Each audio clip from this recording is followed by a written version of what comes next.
We begin with the latest developments from Israel and Gaza. The UN Secretary-General Antonio Gutteres has warned countries on the Security Council that public order in Gaza is likely to completely break down because of Israeli bombardment and the lack of essential supplies.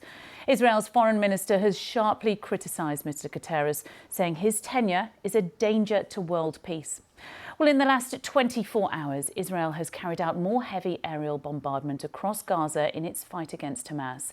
And the fighting on the ground has intensified in the south, particularly around Khan Yunis. Israeli officials say the IDF has surrounded the home of Hamas's chief, Yahya Sinwar.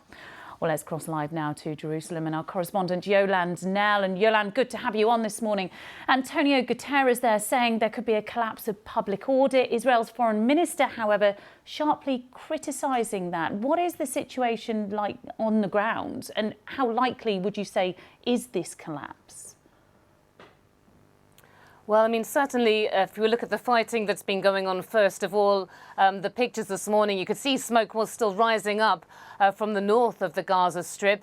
But according to one of the main Israeli newspapers here, the Israeli military has now considered that it's got operational control of these two areas, Jabalia in the north and Shuja'iyya in the east of Gaza City, which were considered to be Hamas strongholds. They have been the scene of most fighting in the north.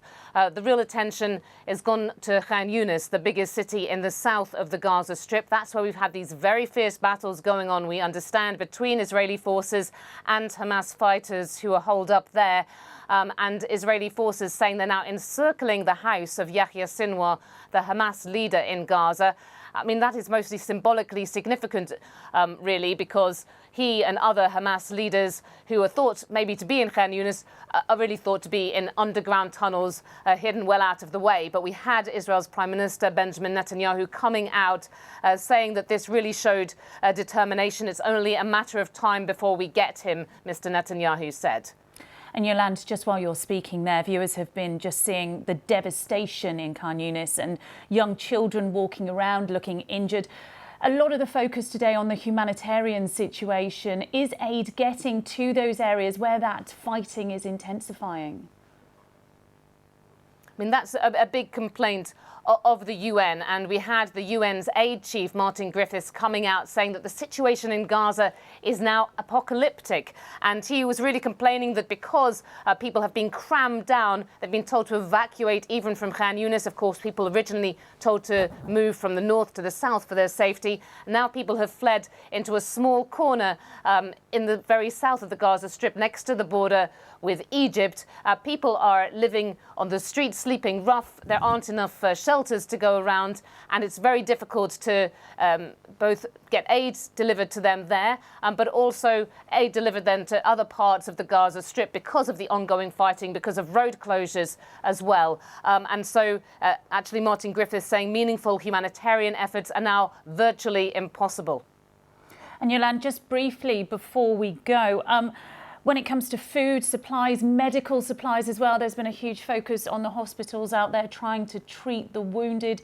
Are we hearing anything about how people are managing to survive? I mean, when I've spoken to colleagues in the past day, they've told me about how they're surviving just on pieces of bread, how they're trying to find little scraps of wood so that they can light fires to try to heat some food for their children, even if it's just toast. It's a really miserable situation and extremely difficult. And I think this is going to be the main focus now in the coming days. A lot of international attention centred on this. Absolutely, yes, and we'll be following that very closely. Yolande Nell in Jerusalem, thank you for that update.